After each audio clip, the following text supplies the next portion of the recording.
Hi everyone, today's video we're going to look at why you shouldn't stop an exercise just because it's hard or if it's a little bit uncomfortable and maybe a little bit painful if you're coming back from an injury. Now, whilst we don't want to be looking for pain most of the time, we're looking for moderate discomfort. A challenging exercise is a good thing. There are points where we do need to be really sensible and kind of cut back. What I often see is people are far too kind of tentative with this, often with the point that they're looking to avoid being able to not run. So whilst we do want to time our exercises, doesn't mean we necessarily stop them or skip them. What do I mean by that? Essentially, if you are running the next day and you have say a quad injury and some sort of mild quad tear, don't do heavy deep squatting the day before because it's probably going to upset it.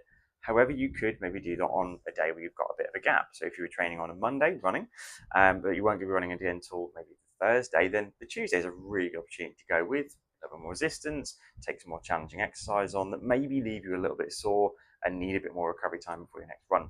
What we don't want to be doing is kind of avoiding these exercises to be able to run, because if you've got an injury in particular, we want to make sure we're working on the cause of that, not just covering up the symptoms and letting the body kind of passively heal. We want to be actively making that tissue stronger, because if we have got a soft tissue injury, the reason it's injured is because it's either not strong enough, not able to take the load you've given it from overtraining, or that it's a little bit tight and stiff. And we want to be able to lengthen that and build strength so you can handle that load with that length.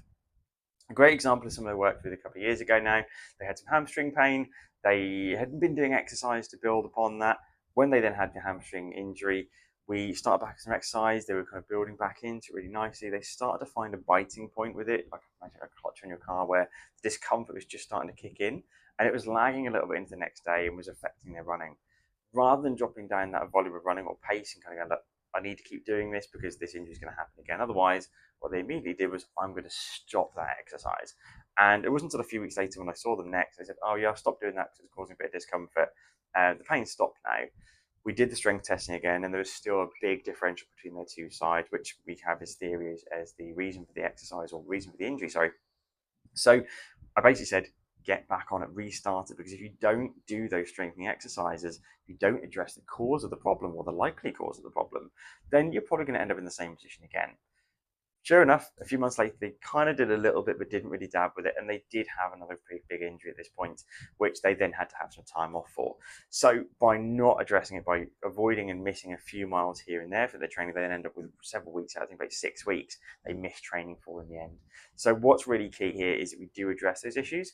If something's a little bit niggly, if something's a little bit kind of uncomfortable when you're doing exercises, look to adapt, reduce the load. So do shorter sets, do fewer sets, do less weight, but don't stop the exercise. Make sure you've got some advice here. If you're not sure what to do, ask somebody who does know what they're doing, somebody who's qualified, not just a friend who does a bit and dabbles a bit, because the chances are they might not know enough about this, even though they'll be well intentioned.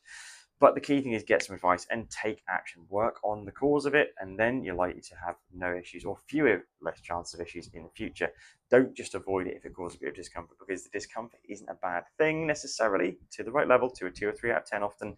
We're signaling the body to, hey, repair this muscle, build strength, be ready to be able to run. Hamstrings in particular in this person's case was a great case in point for it, because the hamstrings work incredibly hard, and when you're running faster, you need that strength and stability to be able to do that.